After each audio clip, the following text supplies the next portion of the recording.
여러분 안녕하십니까?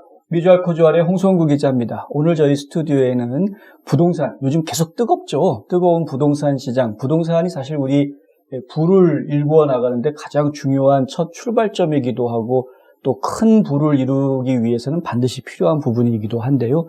미국의 부동산 투자에 대한 아주 정확하고 최신의 정보를 전해주실 김효지 대표님 모셨습니다. 안녕하십니까? 네, 안녕하세요. 네. 오늘은 어떤 얘기 해주실 건가요?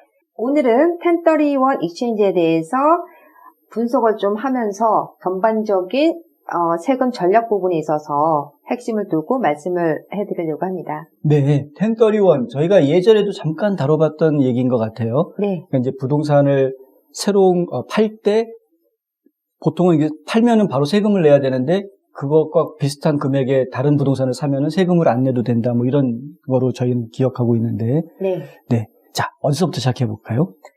예, 우리가 1031 익스체인지에 대해서 사실상으로 어떤 식으로 세금 유고를 할 수 있으며 양도소득세가 발생했을 때 세금 유고를 하는 전략으로만 알고 있는데요. 네. 사실은 1031 익스체인지 자체는 우리가 부를 쌓기 위해서 반드시 알아야 되는 하나의 세금 유고 전략이라고 보실 수가 있고요. 네. 미국인들이 부동산을 구입해서 자산을 늘려가는 과정 속에서 양도소득세를 평생 동안 연기를 하면서 부를 쌓을 수 있는 하나의 핵심적인 투자 전략이라고 보실 수가 있습니다. 네. 네. 양도소득세를 계속 뒤로 미뤄가면서 부를 쌓을 수 있는 아주 핵심적인 전략이다. 네, 네. 맞습니다. 자, 그럼 이제 어떤 식으로 저희가 이제 시작을 해야 될까요? 그거를 하려면? 네.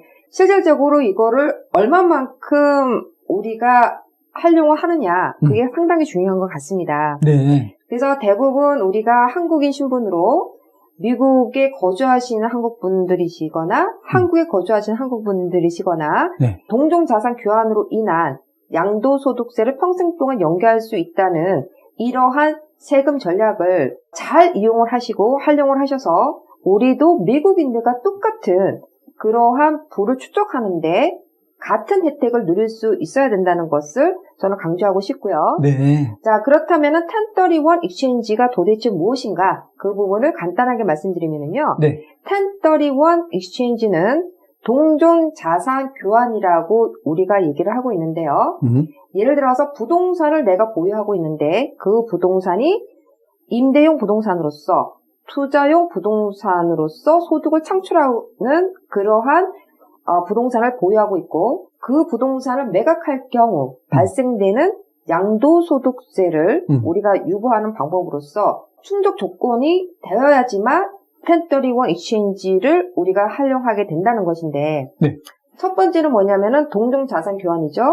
그리고 내가 매각한 부동산보다 살려고 하는 부동산이 가치가 같거나 더 높은 부동산을 구매를 해야 된다는 전제 조건이 붙게 되는 것인데 네. 그러면은 매각한 부동산에서 나온 소득이 고스란히 동종자산 교환으로 갔을 때 그 소득이 옮겨져야 된다는 것이고 그리고 재투자와 더불어서 구입하려는 부동산에서 역시 소득이 창출되어야 한다는 전제 조건이 붙는다는 거거든요. 네. 그러니까 이거는 뭐냐면은 재투자해라. 팔고 나서 재투자해서 거기에서 또 다른 소득을 만들어라는 거거든요. 네. 네. 그래서 IRS 코드 섹션 1031에 보면은 지금 앞서 말씀드린 그 내용이 고스란히 적혀져 있습니다. 네. 네. 자, 그리고 두 번째로는 내가 갖고 있는 부동산을 매각한 이후로 대체 부동산을 살 경우 매각한 날짜로부터 45일 안에 대체 매물에 대한 목록을 우리가 제출을 해야 된다는 의무가 있게 되는 것이고요. 아, 목록만 제출하면 되는 거죠? 그렇죠. 네, 실제로 매각이 이루어져야 되는 건, 매매가 이루어져야 되는 건 아니고. 그렇죠. 네. 그러니까 45일 안에. 45일? 네. 그러면 A, B, C라는 목록을 우리가 제출을 해야 되고, 그리고 그 중에서 180일 안에, 갖고 있는 부동산을 매각하고 나서 180일 안에 대체 부동산을 구매할 경우 클로징이 집행이 돼야 된다는 것이거든요. 질문이 하나 생기는데요. 네. 그러면은 45일 안에 우리가 리스트를 제공을 할 때 그리고 180일 안에 실제로 물건을 살 때 리스트 안에 있는 거에서만 사야 되나요? 아니면은 리스트에 없어도 새로운 거 살 수 안 되죠. 안 돼요? 45일 안에 목록을 제출한 거기에서 목록 안에 있는 거여야만 돼요. 그렇죠. 오. 그래서 그 45일이 굉장히 중요하죠. 근데 45일 안에 내가 판 부동산과 비슷한 가격대에 쓸만한 물건들을 찾는 게 그게 보통 쉬운 일이 아닌 것 같아요. 그래서 네. 전문가와 함께 네. 그러한 타임 프레임을 잘 맞춰야 된다는 거거든요. 그러면은 부동산을 내가 갖고 있는 부동산을 매각할 경우 네. 그 전부터 계획을 세워야 된다는 거고 그렇네요. 내가 살려고 하는 부동산의 대체 목록은 A, B, C, D 이렇게 어느 정도는 정리를 해 놓는 과정이 필요하게 된다는 것이고 그런데 실질적으로 그러한 그 계획을 처음부터 잘 잡고 들어가면은 사실은 그 기간은 충분히 마칠 수가 있습니다. 네. 네. 그리고 같은 납세자여야 된다는 거죠. 이 부동산을 홍길동과 홍길순이 보유를 했고 그거를 매각을 했는데 네. 살려는 대체 부동산의 그 바이어로서 똑같은 홍길동과 홍길순이 돼야 된다는 거죠. 동등한 납세자여야 된다는 의무가 있습니다. 네. 네. 그리고 한 번 더 언급을 하면 내가 가지고 있던 투자용 부동산을 매각한 후 거기에서 발생된 모든 이득금을 고스란히 대체 부동산에 재투자돼야 된다는 것과 네. 동시에 재투자된 부동산에서 소득을 창출한다는 전제 조건이 반드시 붙어야 된다는 거고 그럴 경우 양도소득세를 우리가 평생 동안 연계할 수 있다는 것이고 거기다 빈도는 사실 제한이 없습니다. 그러니까 한 번 텐더리 이슈체인지를 했고요. 네. 또 두 번째 또 할 수 있고 세 번째 또 할 수 있어요. 거기에 대한 제한이 없다는 뜻이거든요. 네네네. 네. 네. 그렇다면은 부동산 투자자들이 왜 텐더리워 이슈체인지를 많이 하려고 하는가, 네. 어떠한 이점이 있는가 하는 부분을 우리가 정리를 할 필요가 있는데요. 좋습니다. 왜 1031 익스체인지를 하려고 하는가? 예, 첫 이유가 번째는 뭔가요? 네. 앞서 얘기한 대로 양도소득세를 연계한다는 거죠. 그게 네. 가장 큰 거죠.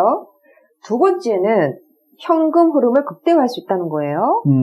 자, 현금 흐름을 극대화한다는 게 무슨 말이냐면 내가 어떤 부동산을 갖고 있어요. 네. 자, 그게 땅일 수도 있고 아니면 빈 건물, 오래된 건물이 있는 그러한 그 하나의 부동산일 수도 있어요. 그럼 임대소득은 없죠. 예, 네. 땅이니까요. 뭐 네네. 임대로 인한 소득은 없기 때문에. 네. 그럼 그럴 경우에 보통 그 은퇴를 계획하는 사람들은 대부분은 뭘 많이 중요하게 여기냐면은 현금 흐름이 중요하거든요.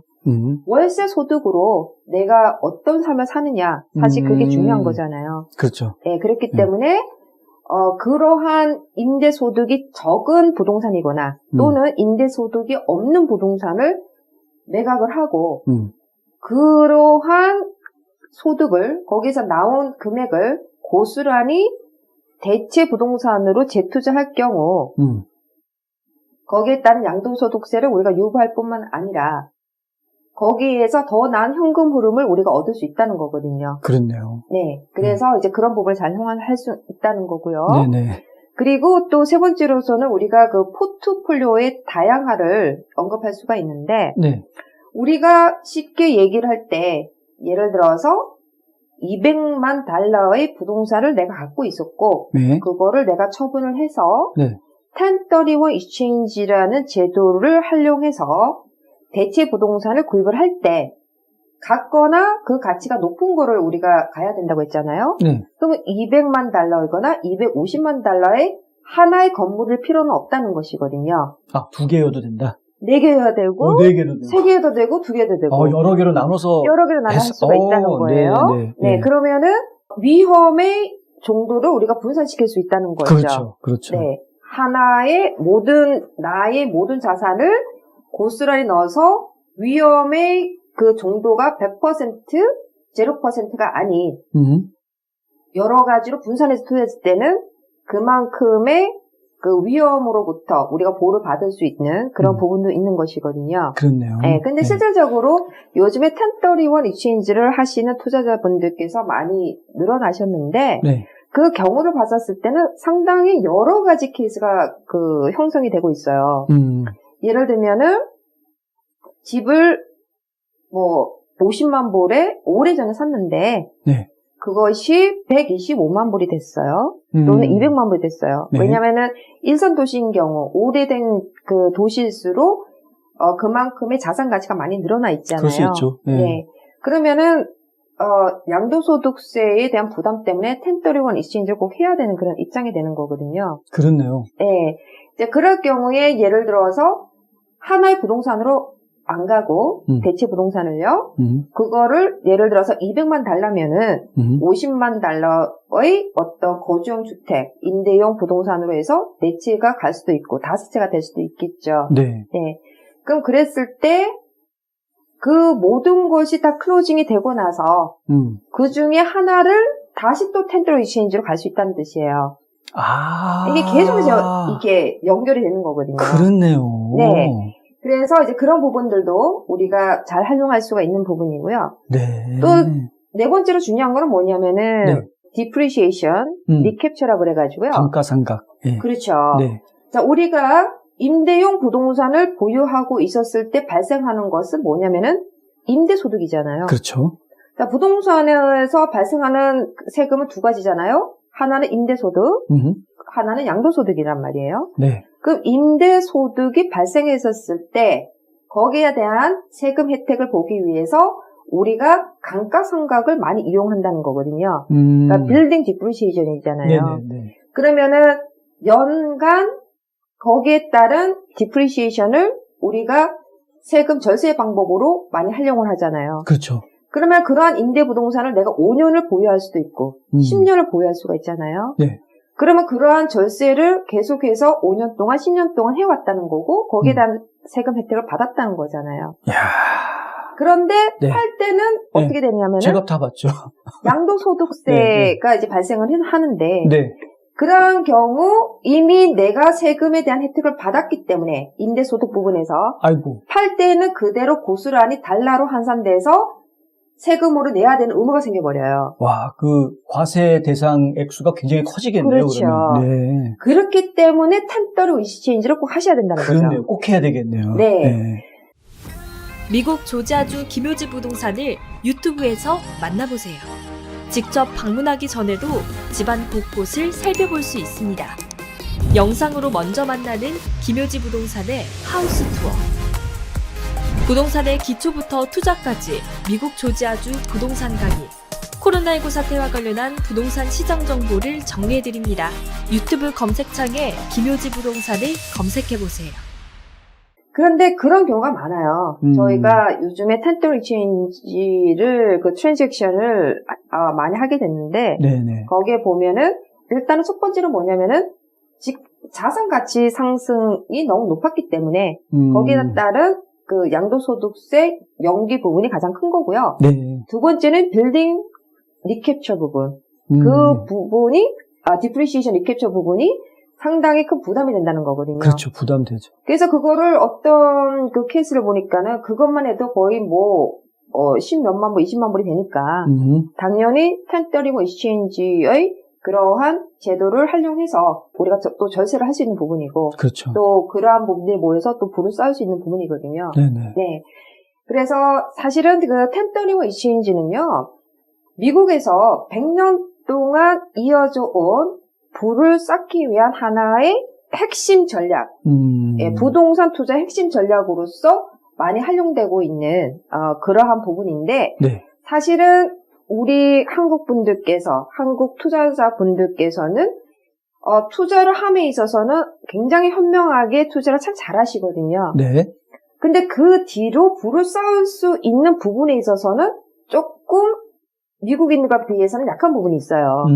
왜냐하면 이러한 그 세금 전략을 잘 활용을 해서 모르니까. 네. 예, 갈 수가 있는데도 불구하고요. 그런데 이 1031 익스체인지 같은 경우는 계속해서 그 평생 동안 우리가 양도소득세를 연기를 하잖아요. 네네. 그럼 나중에는 그 납세자가 사망을 했을 경우 네. 납세 의무는 끝나는 거거든요. 예, 그러면은 그 재산은 그러면 그 상속인이 네. 상속인은 거기에 따른 어떤 세금의 관계가 되지 않고 상승된 가치의 자산을 우리가 물려받을 수가 있는데 네. 그게 우리가 스텝업 베이스로 해서 그 상속으로 연결되는 그런 과정 속에서 받는 베네핏인데요. 네네. 현재 그런 부분은 미국인 신분일 경우 그러한 베네핏을 혜택을 우리가 고스란히 또 받아갈 수가 있는 부분이거든요. 네, 그런데 요즘 한국에서도 미국 부동산에 투자를 많이 하시잖아요. 네네. 그럼 대부분의 질문이 무엇이냐면은 그러면 한국인 신분으로도 미국인들이 누리는 똑같은 세금 혜택인 1030 exchange의 혜택을 그대로 누릴 수가 있느냐 하는 네. 질문이시거든요.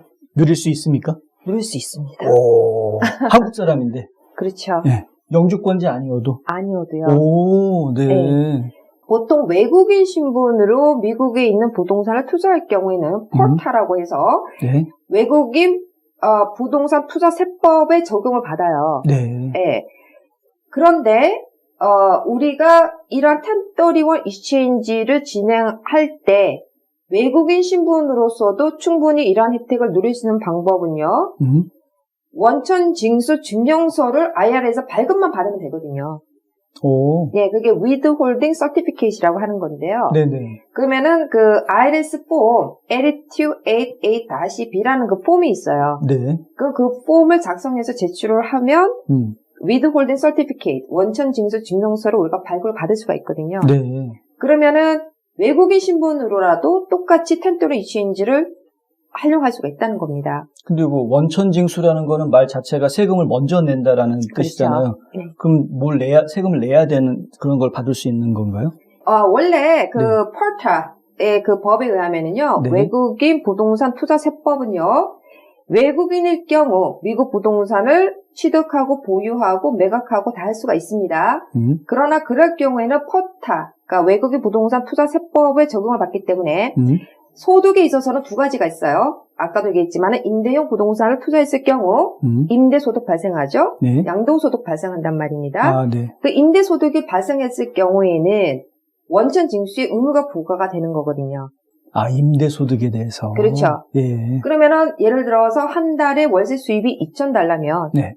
거기에서 30%인 $600를 먼저 IRS에 내고 그렇게 나중에 많이 내요? 네, 1년 있다가 계산을 해서 네, 네. 많이 낸 부분은 다시 돌려받지만 먼저 내야 되는 의무가 있어요. 아. 그러면 이제 그 의무를 또 피해갈 수가 있어요. 네네. 예, 왜냐면 납세자 번호를 받으면 되거든요. 아. 예, 그러면 네. 미국인과 똑같은 그러한 절세의 방법을 우리가 활용할 수가 있는 거고요. 그렇군요. 네네. 자, 그리고 양도소득세 부분에 있어서 우리가 발생할 수 있는 부분에서 핵심적인 세금 유배 전략인 1030 exchange도 충분히 이용할 수가 있다는 거거든요. 네네. 그거는 어떻게 할 수가 있냐면은 아까 말씀드린 대로 원천 징수 증명서를 발급받으면 할 수 있다. 그러면은 발급받지 못하면 어떻게 되느냐? 외국인 부동산 투자 세법에 의해서 원천 징수를 하셔야 돼요. 양도소득세를요? 그렇죠. 무슨 말이냐면은 $200만 네. 내가 지금 팔고자 하는 게. 네. 그러면 $200만 up to 최고 15%까지 원천 징수를 해야 되는 거예요. 아. 그거는 판매 가격 기준이에요, 또. 그렇겠죠. 예, 네. $200만. 그거 엄청난 건데, 그러면. 엄청난 거죠. 네. $200만 15%면 해도 그게 어디예요? 30만 불이잖아요. 네. 30만 먼저 내고, 네. 나중에 다 계산해서, 많이 냈으면 다시 받아오는 거고, 네. 덜 냈으면 더 내는 건데, 그랬기 때문에 또 미국에서 이런 그 법을 보면은, 한국인으로서 좀 이해 안 가는 부분이 있는데, 또 그것도 바이어 기준으로 가는 거예요. 셀러 기준이 아니라. 이게 또 복잡해지는데요. 네네. 셀러가 외국인 셀러예요. 그리고 그 부동산을 팔려고 내놨어요. 네. 그러면 살려는 사람은 바이어인데, 외국인 셀러의 집을 사는데, 거기에 대합 원천 징수의 의무를 부과받는 거는 바이어 책임으로 돌려지기 때문에, 클로징을 하는 변호사나 클로징하는 에스크로 컴퍼니에서는 반드시 외국인 셀러로부터 애피데빗을 받죠. 나는 여기 외국인이다. 나는 여기에 조지아 스테이트 레지던이다. 마크를 하게끔 돼 있어요. 왜냐? 원천 징수의 책임이 누구한테 가느냐면은 이 집을 외국인 셀러의 집을 사고자 하는 바이어한테 가기 때문인 거거든요. 오. 네. 그래서 그러한 부분은 또 차후 저희가 한번 설명을 드리고요. 예. 거기서도 좀 디테일한 부분이 있습니다. 그렇기 때문에 항상 많이 질문하신 게 뭐냐면은 법인 자격으로 한국에서 미국으로 부동산 투자를 했을 경우에는 당연히 1030 익스체인지의 혜택을 미국인들과 똑같이 누릴 수 있는 거는 또 일부는 알고 계시는데 네. 개인 자격으로 했을 경우는 또 해당이 없다라고 생각하시는 분이 있지만 그렇지가 않습니다. 개인 자격으로 하더라도 충분히 1030 익스체인지를 진행하실 수가 있습니다. 네. 원천 징수 증명서를 발급받으시면 가능하다는 것이거든요. 네. 자, 여기 핵심이 뭐냐면은요. 1030 익스체인지는 미국 자산의 기준을 둔 것이지 미국 시민에 국한된 것은 아니기 때문입니다. 미국 부동산은 미국에 속해 있는 자산이잖아요. 그렇죠. 그렇기 때문에 가능하다는 것이죠. 네. 그래서 다시 한번 저희가 설명을 드린다면은요. 네. 이러한 부동산, 미국 부동산 투자에 대한 상담을 많이 해오면서 저희가 두드러지게 설명하고 싶은 거는 뭐냐면은 세금 부분에 있어서 혜택은 앞서도 설명했지만은 임대소득과 양도소득에서 받을 수 있는 혜택을 한국인 신분이라도 정말 우리가 누려야 된다는 거죠. 네. 그래야지만이 우리가 미국인들과 똑같은 부를 쌓을 수 있는 혜택을 누릴 수 있다는 것이고요. 네. 네. 두 가지예요. 하나는 월세 수입. 월세 수입으로 경제적 자유를 누린다는 것이고 월세 수입은 사실 한국에 비하면은 비교가 안 될 만큼 미국이 좋거든요. 네. 특히 이런 아틀란타, 이선 도시는 집값 대비 임대소득이 굉장히 높기 때문에 월세로 인한 현금 흐름이 굉장히 좋아요. 네네.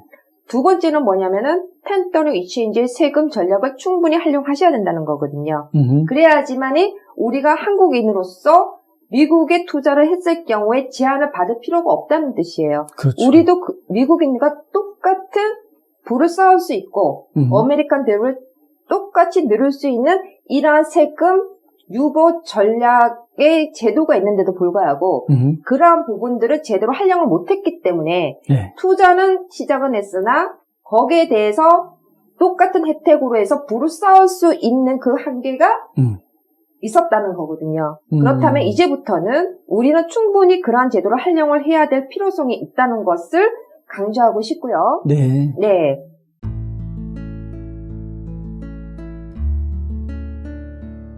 안녕하세요. 이상회계법인의 이상엽입니다. 30년 동안 아틀란타 한인사회에 봉사한 역사와 경험을 바탕으로 여러분들의 세무회계 관리와 재정 은퇴 계획을 상담해드리고 있습니다. 부탁드려요.